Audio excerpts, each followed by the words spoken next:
Audio Jungle.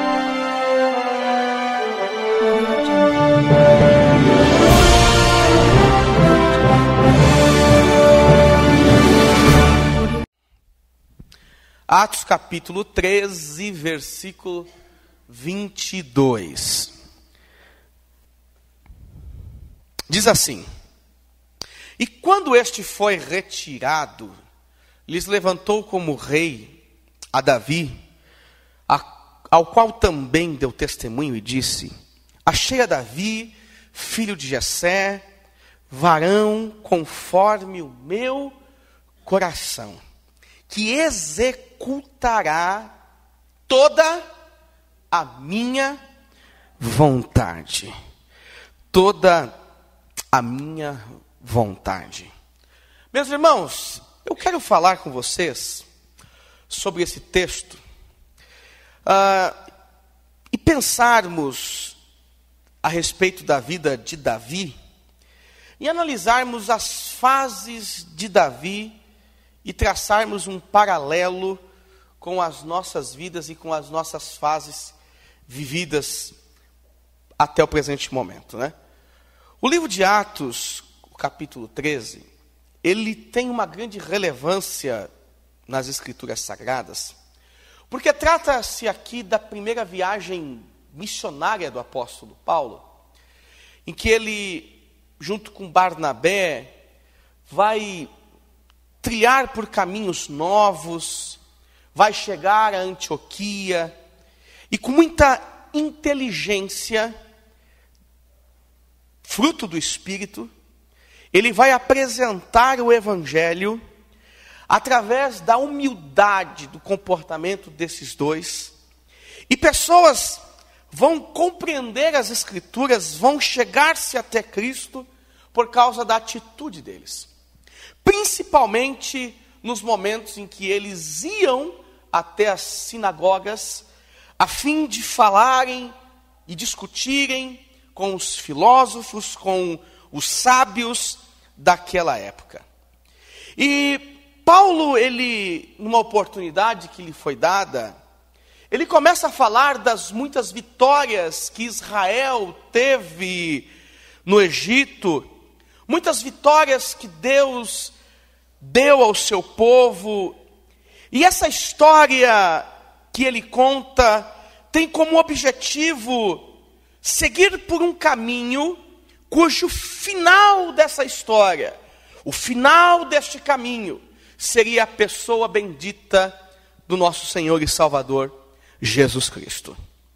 E o versículo 22 que nós lemos, ele apresenta Davi, e nesta apresentação, Paulo afirma que este homem, chamado Davi, ele tinha uma condição muito especial.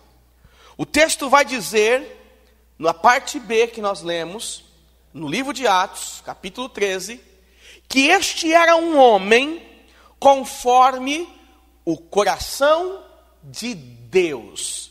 Este era um homem conforme o coração de Deus. O texto vai dizer: E achei Davi, filho de Jessé, varão conforme o meu coração.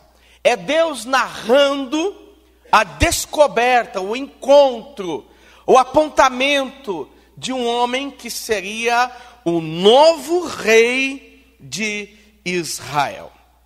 Mas lendo esse texto e pensando sobre esse assunto, sobre esta expressão, um homem segundo o coração de Deus, eu começo a entender que Deus não estava escolhendo aqui um homem com caráter excepcional. Deus não estava escolhendo aqui um homem que estava acima e além dos erros.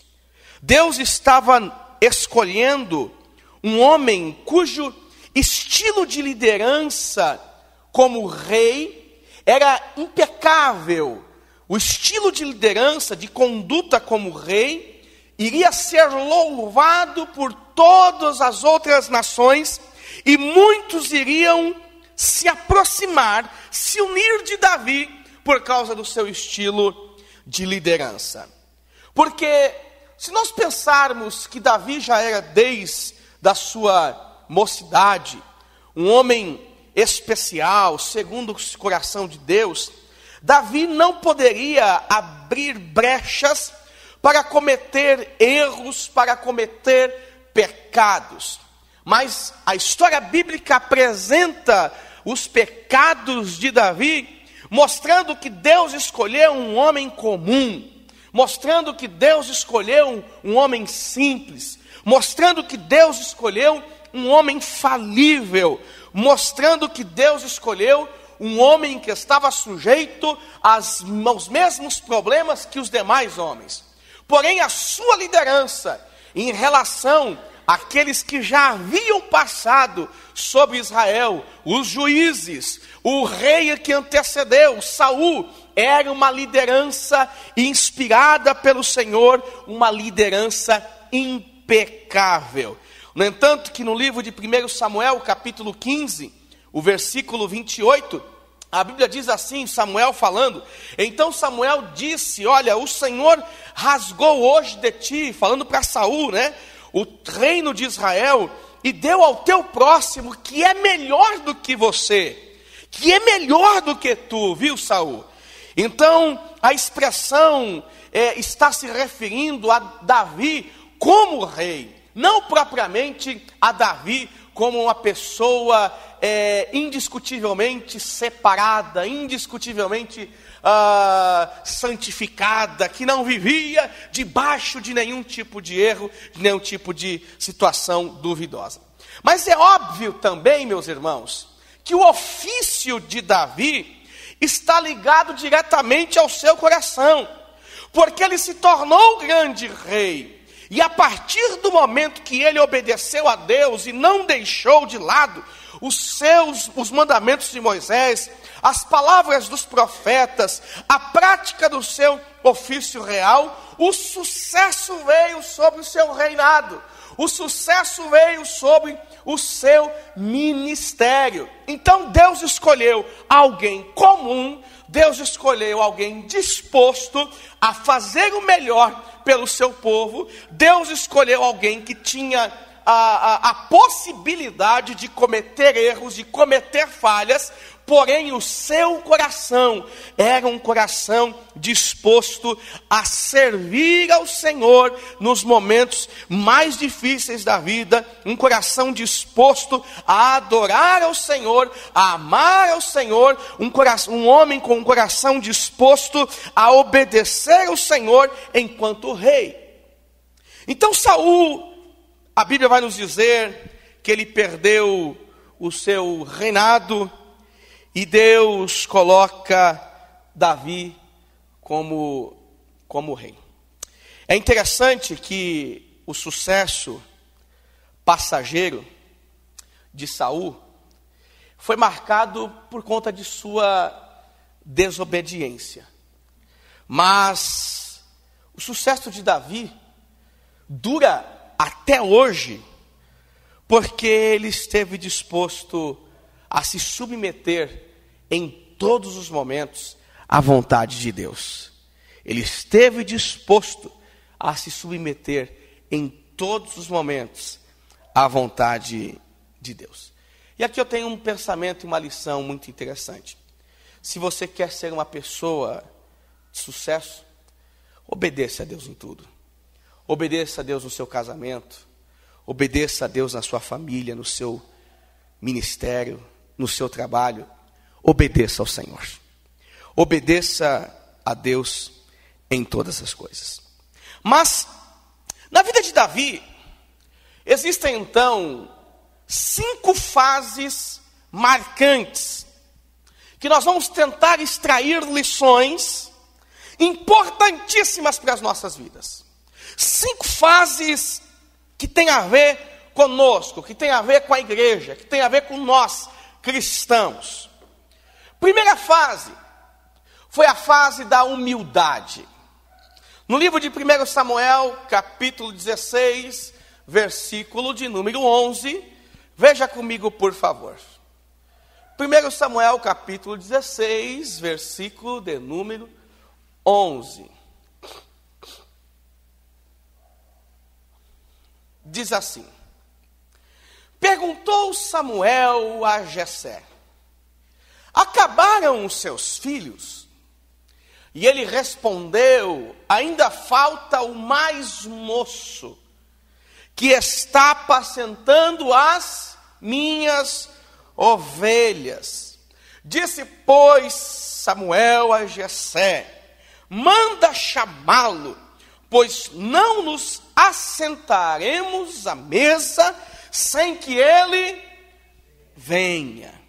Esta é a fase da humildade de Davi, do simples pastor, daquele que cuidava das ovelhas no campo. Alguém que não tinha pretensões, alguém sem prestígio e até mesmo sem reconhecimento. Porque seu pai Jessé, quando Samuel apresenta a ele o projeto de que de sua casa sairia um rei, logo ele pensa no mais forte, logo ele pensa no mais capaz, logo ele pensa no que tinha mais qualidades, logo ele pensa naquele que tinha estudado mais, naquele que era mais arrojado, naquele que na visão dele era mais preparado, naquele que na visão dele tinha mais força do que os demais. Davi está vivendo a fase da humildade, a fase que ele não tinha reconhecimento, nem prestígio na sua casa. Gente, esta é a fase em que a inocência de Davi o colocou em desarmonia com os seus irmãos. Esta fase de inocência fez com que Davi, ele nunca andasse na mesma sintonia do que seus irmãos.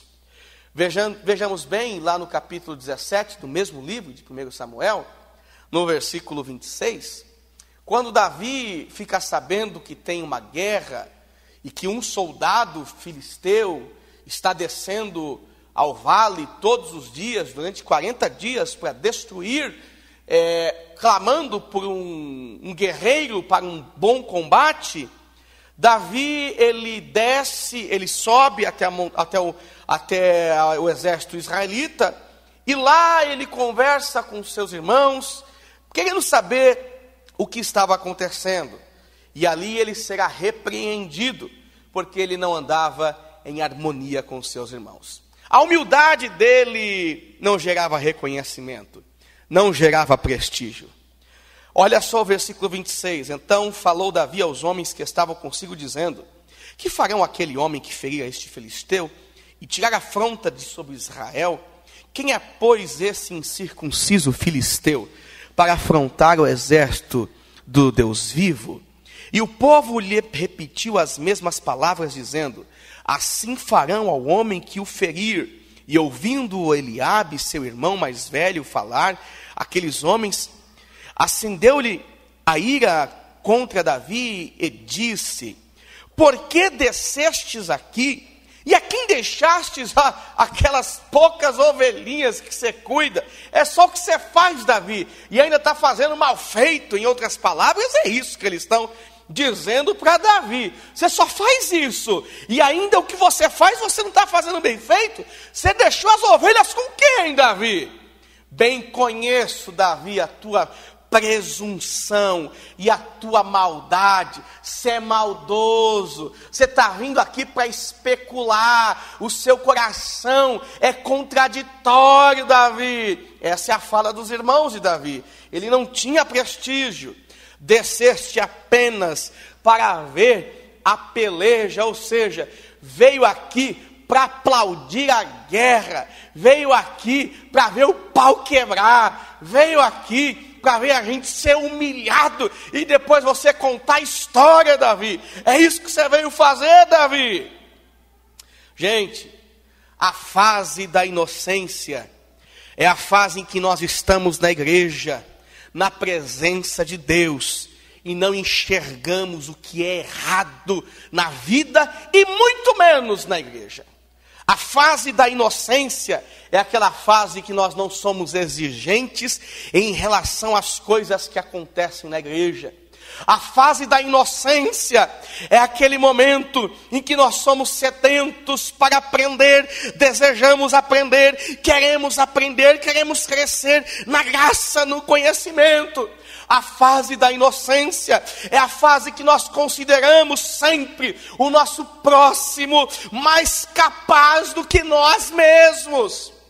A fase da inocência é a fase que nós queremos defender a todo custo o que nós acreditamos. A gente não tolera quem fala mal do evangelho. A gente não tolera quem fala mal da igreja. A gente não tolera quem fala mal de onde nós frequentamos, congregamos, de onde nós estamos. A fase da inocência é aquela que nós queremos que todos, sem exceção de nenhum, saibam que nós somos cristãos convertidos verdadeiramente. Essa é a fase da inocência. É a fase que Davi estava vivendo. É a fase que Davi estava provando. Uma fase linda, bela, uma fase sem exigência, aquela fase que falar Jesus é bom, Jesus voltará, Ele vive, Ele reina, é o suficiente para encher o coração. Esta é a fase de Davi, o começo de tudo, o começo do seu ministério, o início daquilo que seria o futuro grande rei Davi, que governaria com autoridade, que governaria com justiça, que andaria, faria de Israel uma potência. Este é o Davi, numa fase humilde, numa fase simples, numa fase em que ele não exigia prestígio e não exigia coroa. Era uma fase que ele somente queria testificar, glorificar o Deus de Israel, o Deus vivo. Meus irmãos, a segunda fase da vida de Davi já muda um pouco. Já se torna a fase da suficiência, a fase da intolerância. Davi sai daquela fase humilde, simples, daquela fase gostosa, que ele abraça todos, que ele está com os mais simples, que ele se aproxima de todos. Essa era a fase. Agora Davi entra na fase da suficiência. Eu sou o cara, eu sou bom mesmo, eu sou grande mesmo, todo mundo tem que se prostrar diante de mim. Quem é fulano de tal para falar comigo sem a devida reverência?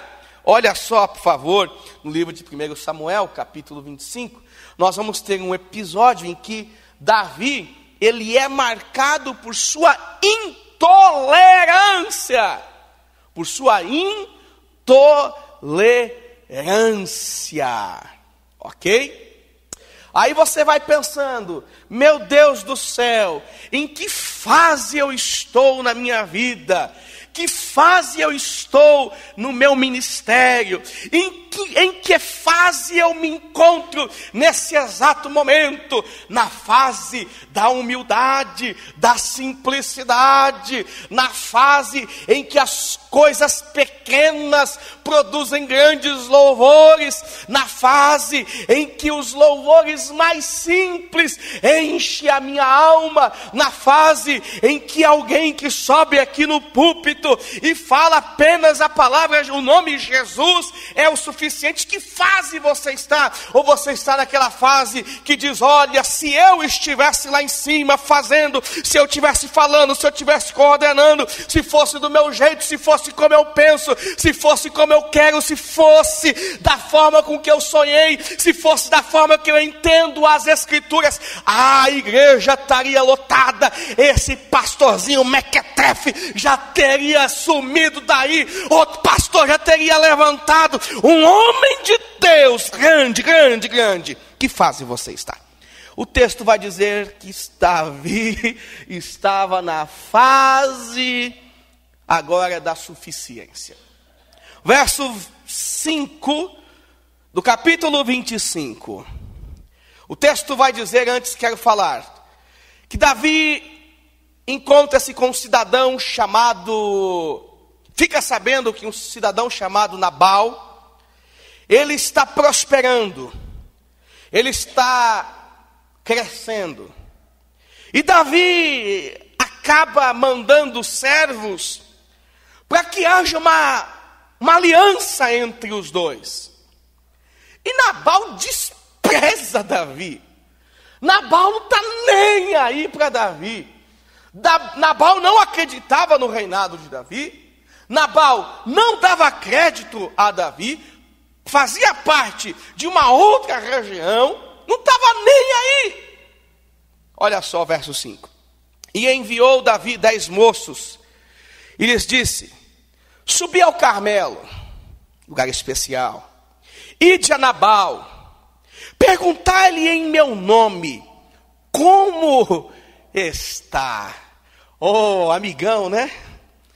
Direis àquele próspero: paz seja contigo, e tenha paz a tua casa, e tudo o que possuís, tenha paz. Tenho ouvido que tens tosqueadores, e os teus pastores estiveram conosco, nenhum agravo lhes fizemos. Olha só, hein? Eu fiz bem para eles, eu estou vindo aqui agora, é minha vez. E de nenhuma coisa sentiram falta todos os dias que estiveram no Carmelo. Pergunta aos teus moços, e eles te dirão: achem mercê, pois os meus moços na tua presença, porque viemos em boa hora. Dá, pois, agora a teus servos e a Davi, teu filho, qualquer coisa que tiver à mão. Chegando, pois, os moços de Davi, e tendo falado a Nabal todas estas coisas, em nome de Davi, aguardaram. Vai lá para o versículo 10, no versículo 10 agora. E respondeu Nabal aos moços de Davi, disse: quem é Davi? Quem é o filho de Jessé? Muitos são. Hoje em dia, os servos que fogem ao seu senhor. Tomaria eu, pois, o meu pão, a minha água e a carne das minhas redes, que degolei, a carne das minhas reses, que degolei para os meus tosqueadores, e o daria a homens que eu não sei de onde vêm? Quando falam isso para Davi, Davi diz: olha, eu vou subir na casa desse Nabal, eu vou destruir tudo. Aí, se não aparecesse uma sábia mulher, Abigail, para dizer: olha, Davi, o meu marido está variando. Ela diz isso: o meu marido não calcula bem as suas palavras, varia de suas ideias. Por favor, não leve em consideração as palavras de Nabal, ele não sabe o que diz. Davi iria lá e mataria todo mundo, destruiria todo mundo. Veja que a fase da humildade, da simplicidade, agora passa para a fase da suficiência, da intolerância. Eu não quero saber quem falou agora para Davi, e vai ter que sofrer consequências, Meu irmão, este Davi é o Davi que lá no livro de 2 Samuel, capítulo 11, ele comete um dos maiores crimes que ele poderia cometer na sua história. Ele manda que um de seus amigos, companheiros, tome a frente de uma batalha para ficar com a sua esposa, para ficar com a sua mulher. Veja só que Davi, de forma covarde, manda Urias para a frente de uma batalha para ficar com a mulher. desse cidadão ilustre. Quando é que acontece isso? Quando nós perdemos respeito pelas coisas de Deus. Quando nós nos tornamos exigentes ao ponto de ninguém ser melhor do que nós. Quando é que acontece isso? Quando não conseguimos mais ouvir ninguém. Meu irmão, não é o fato de eu ser pastor, eu dizia isto ontem na casa de alguns amigos, falava hoje de manhã, na aula bíblica que nós temos aqui de manhã, só pastores e obreiros e quem quer aprender, lógico, né? Quando você perde a capacidade de ouvir, independente do seu conhecimento, e você acha que você já sabe tudo, que você conhece tudo, que você é o dono da verdade, você está descendo ladeira abaixo. E você vai se esborrachar. Você vai quebrar a cara. Você vai quebrar a cara. Eu venho de manhã, todas as quartas-feiras, como um novo convertido, querendo aprender algo novo, sem saber exatamente o que está sendo dito, sem expor as minhas ideias e as minhas verdades. Eu estou aqui todas as quartas, querendo simplesmente aprender, porque eu não sei todas as coisas das Escrituras Sagradas. Gente, quando é que nós nos tornamos suficientes? Quando nós não conseguimos ouvir a ninguém. Quando é que nós nos tornamos suficientes? Quando nós não conseguimos obedecer a nenhum tipo de liderança. Quando nós desconsideramos as consequências de nossas palavras. Quando deixamos de ser pessoas ensináveis, prontas para aprender. O maior problema dos crentes é que eles querem ser de Deus, mas não querem que Deus toque no seu ser, no seu caráter, nas suas características, no seu jeito de ser. Meu amado, deixa eu te falar uma coisa muito, mas muito importante. Você veio para Jesus, você aceitou a Cristo. Entenda uma coisa, o Espírito Santo que habita em você, ele vai mexer com as suas estruturas e vai transformar as suas características. Se antes de você vir para a igreja, você era um camarada truculento, bruto, ignorante, só dava patada, era um cavalo, era um jumento. Agora você vem para a igreja para se tornar ovelha. Ovelha. Ovelha. Se bem que às vezes ovelha quer dar cabeçada, né? Ovelha. Ovelha. Não, pastor, Cristo me salvou, tão somente isso. Mas a Bíblia não me ensina que eu devo engolir sapo. A Bíblia não me ensina, não vejo a Bíblia dizendo, olha, engula sapo. Olha, se pisar no teu calo, revide mesmo. Oh, meu irmão, quando o Espírito Santo faz parte do nosso ser, quando ele nos transforma, quando nós nascemos de novo, a gente se transforma em uma nova criatura.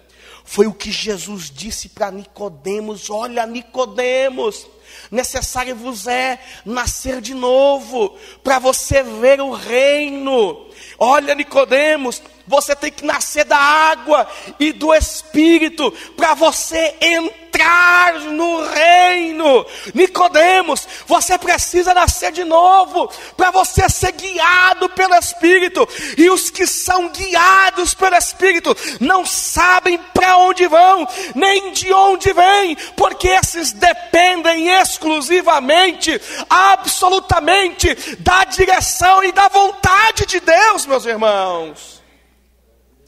Isso é nascer de novo, é algo progressivo, que você está aqui, amanhã você deseja mais, você quer mais, você precisa de mais, você almeja mais, até se tornar, como nós falamos hoje de manhã, luz perfeita, dia perfeito, como diz Provérbios capítulo 4, versículo 21. Versículo 21, ou 23, ou 27. Está lá em Provérbios. Ai, ai, ai, ai. Meu irmão, essa é uma verdade bíblica. E me parece que nós crentes não gostamos de tocar muito nesse assunto. O Espírito Santo vai mudar as minhas características. Mas eu não me tornei evangélico para isso. Eu me tornei evangélico para ficar rico.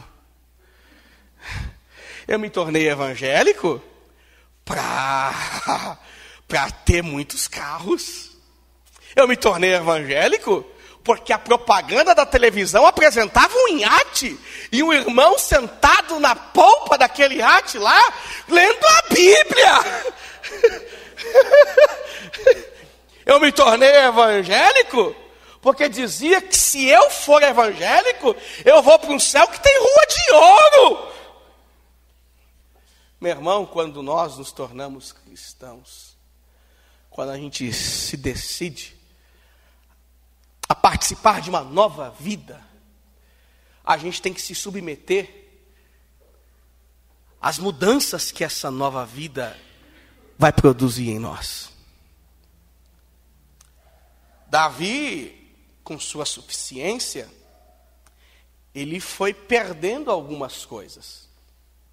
Ele foi perdendo algumas qualidades.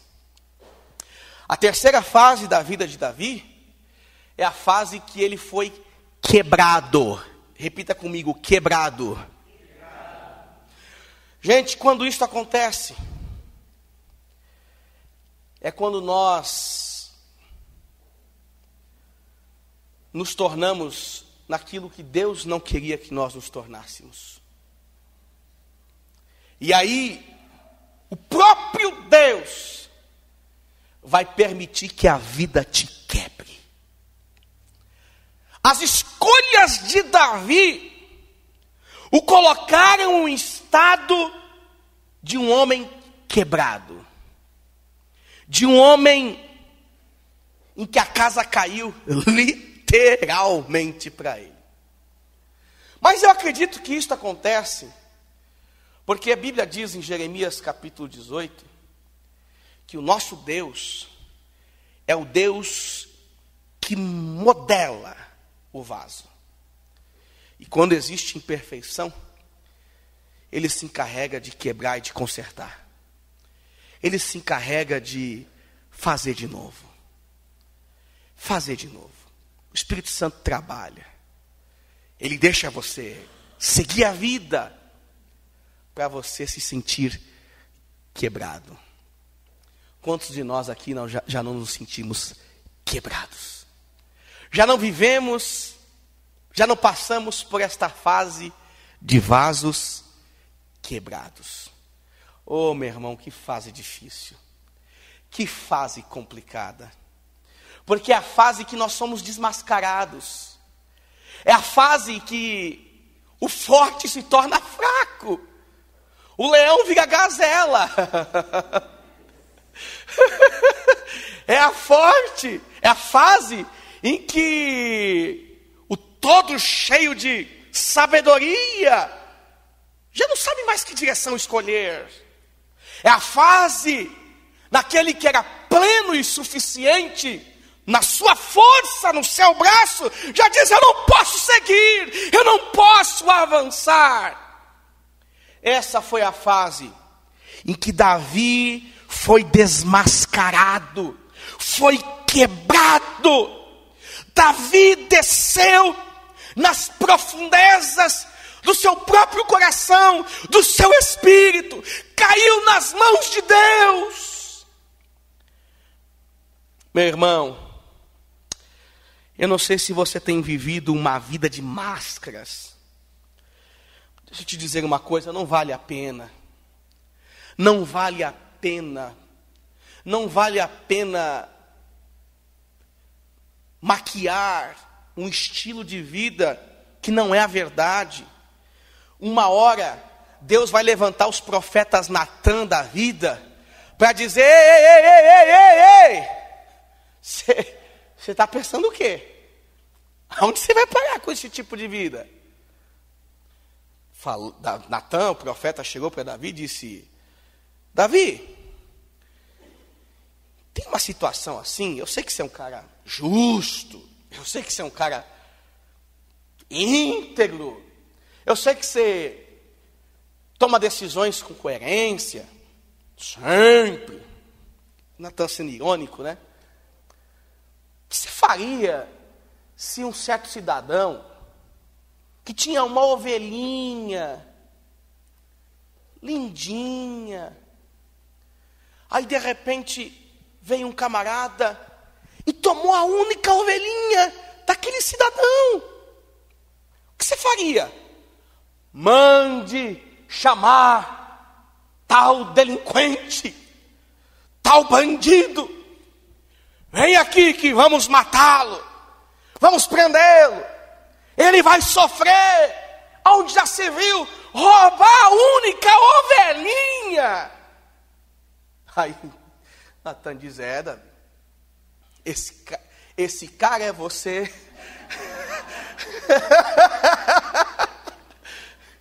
Esse cara é você, Davi. Esse camarada é você, Davi. Não, é você. Em outras palavras, Davi, você matou. Você matou. Quando Davi ouve aquelas palavras do profeta Natan, a máscara de Davi cai. E Davi começa agora uma nova fase na sua vida. A fase do quebrantado. A fase de um homem necessitado da graça e da misericórdia de Deus. A fase do quebrantado. O texto vai dizer, no capítulo 12 do livro de 2 Samuel, versículo 13, Davi tem as suas máscaras arrancadas, e ele olha para o profeta Natan e diz assim: Natan, pequei contra o Senhor. Em outras palavras, eu estou quebrado, Natan. Eu estou acabado. Natan, olha para mim, por favor. Olha para mim, Natan. Eu não sei o que vai ser da minha vida agora, Natan. Imagine o rei suficiente, poderoso, confessando agora ao profeta, dizendo: Natan, eu pequei, eu errei, eu falhei. Natan, conectado com o Senhor, já diz automaticamente: disse Natan a Davi, também o Senhor te perdoou o teu pecado, não morrerás. A partir daqui, nós temos um Davi quebrantado. Lá no Salmo 51, esse Davi quebrantado, ele vai dizer assim: compadece-te de mim, ó Deus, segundo a tua benignidade, e segundo a multidão das suas misericórdias, apaga as minhas transgressões. Sabe o que Davi está dizendo? Muda o meu passado. A máscara caiu. Por favor, tira da minha alma este acusador que está me matando, acabando comigo. Veja o versículo 2 do Salmo 51, ele diz: lava-me completamente da minha iniquidade e purifica-me do meu pecado. Davi está dizendo: Deus, por favor, eu não aguento a marca deste mal que eu cometi, eu estou quebrado e agora quebrantado. Por favor, lava-me, purifica-me, porque eu não quero carregar sobre os meus ombros este fardo pesado que me leva à humilhação, que me leva à tristeza, que me traz angústia. Lava-me, porque eu conheço as minhas transgressões e o meu pecado está sempre martelando dia após dia, dia após dia, diante de mim. Eu pequei sim contra ti, contra mais ninguém eu pequei, somente contra ti, e fiz o que era mal perante os teus olhos, de maneira que serás tido por justo no teu falar e puro no teu julgar. Senhor, eu nasci em iniquidade, em pecado concebeu minha mãe. Eis que te comprazes na verdade, no íntimo e no recôndito me faz conhecer a sabedoria. Purifica-me, Deus, por favor, com ensopo, e ficarei limpo. Lava-me, e ficarei mais alvo que a neve. Faz-me ouvir júbilo e alegria. Gente, veja o coração de Davi, quebrantado, quebrado. Ele queria agora ouvir o som do céu, gerando paz na sua alma, gerando paz no seu coração. Faz-me ouvir júbilo e alegria, para que exultem os ossos que esmagastes. Ele está falando que Deus agora, com as palavras de Natã, fez com que as máscaras que ele usava diariamente caíssem por terra. E agora ele seguia em uma direção que ele não podia esconder mais o seu pecado. E ele está dizendo: Senhor, Senhor, eu preciso tornar a ter alegria. Eu preciso novamente ouvir júbilo. O júbilo que traz a sua paz. O júbilo que traz a comunhão contigo. O júbilo que traz esta intimidade. Quando eu entrava lá no templo, quando eu entrava diante do santuário, eu estava lá te adorando, eu sentia paz, mas hoje nem isso mais eu posso sentir. Por favor,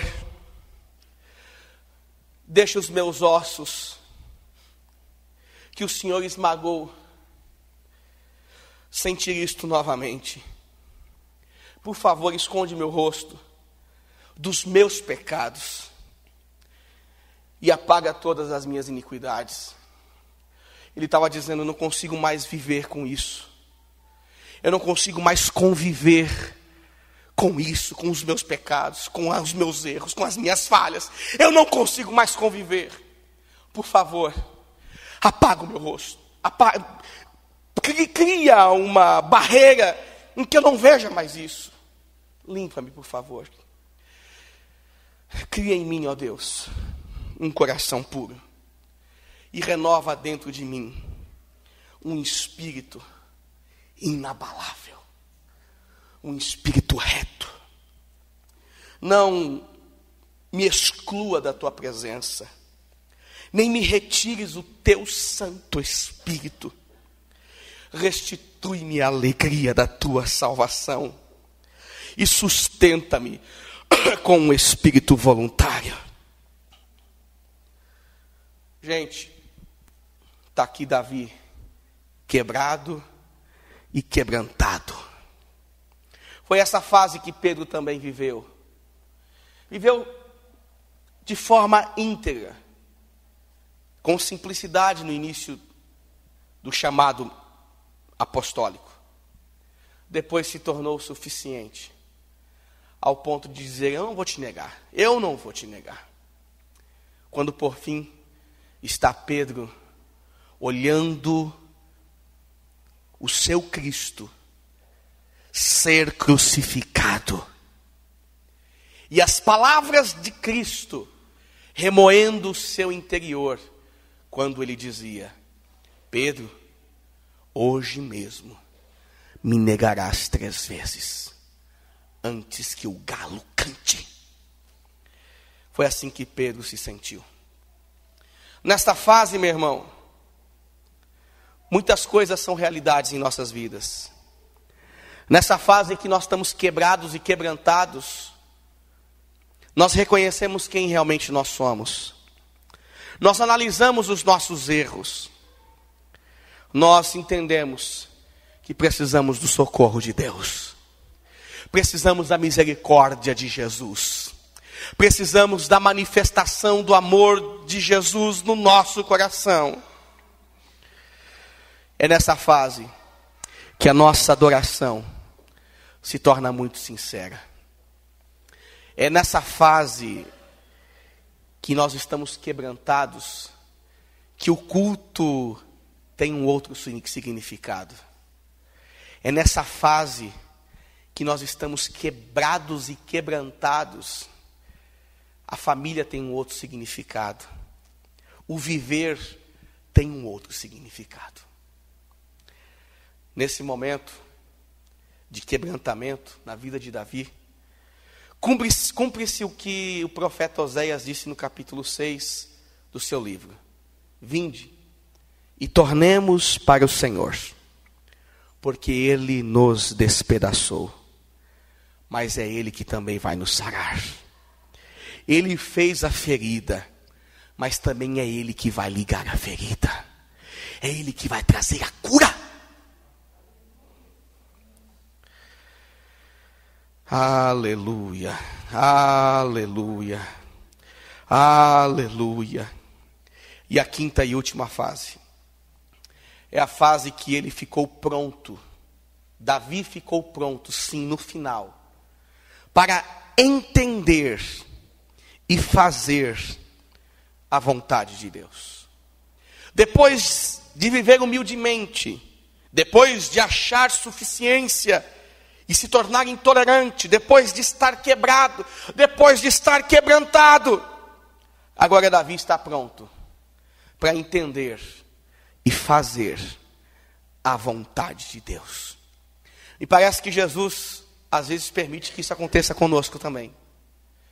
Parece que às vezes Deus permite que venhamos viver aquela fase brilhante do início de todas as coisas. E aí quando a gente começa a se sentir um pouquinho melhor, Ele vai lá e nos quebra. E aí depois, essa quebra que Ele faz total, nos leva a um profundo quebrantamento. E aí quando nós estamos quebrantados, aí nós vamos estar prontos para entender a vontade de Deus em nós. Para entender a vontade de Deus na nossa casa. Para entender a vontade de Deus na nossa família. Para entender a vontade de Deus no nosso ministério. No capítulo 22 do livro de 2 Samuel, Davi, entendendo agora a vontade de Deus, ele vai olhar para os céus e vai dizer, e disse: o Senhor é a minha rocha, a minha cidadela, o meu libertador. Capítulo 22, versículo 2, livro de 2 Samuel. O meu Deus, o meu rochedo, em quem me refugio. O meu escudo, a força da minha salvação. O meu baluarte, o meu refúgio, ó Deus da violência, tu me salvas. Eu invoco o Senhor, Ele é digno de ser louvado. Eu serei salvo de fato dos meus inimigos. Eu serei salvo de fato dos meus inimigos. Em que fase você está? Quais dessas fases você se encontra? Se você se encontra na fase inicial, abra os seus ouvidos. Quem tem ouvidos, ouça o que o Espírito Santo diz à igreja. Abra o seu ouvido. Não entre pela fase da suficiência. Não espere Deus te quebrar, não. Vá direto para a fase do quebrantado. Da fase daquele que necessita da misericórdia de Deus. da fase daquele que precisa da comunhão com o Espírito Santo, da fase daquele que necessita andar com Cristo, andar com o Pai, andar com o Espírito. Vá para a fase do quebrantado. Vá direto para essa fase, porque aí você vai entrar no momento em que você entenderá qual é a vontade de Deus para a tua vida. Essas são as 5 fases de Davi. Em que fase você se encontra? Em que fase você se encontra? Você está quebrado, quebrantado, você é suficiente? Você está na fase inicial da sua humildade? Ou você já chegou lá no ponto em que você já sabe qual é a vontade de Deus e está dormindo para fazer ela? Que também tem isso, né? Eu sei o que Deus quer para a minha vida. Eu sei que Ele me chamou para algo. Eu entendo qual é a vontade de Deus para a minha casa. Mas agora eu não quero fazer. Primeiro eu vou trabalhar. Primeiro eu vou cuidar dos meus filhos, dos meus netos. Não, tem meu cachorrinho que depende muito de mim. Tem meus papagaios, meus passarinhos. Não, vou trabalhar, eu vou conquistar, eu vou fazer. Que fase você está?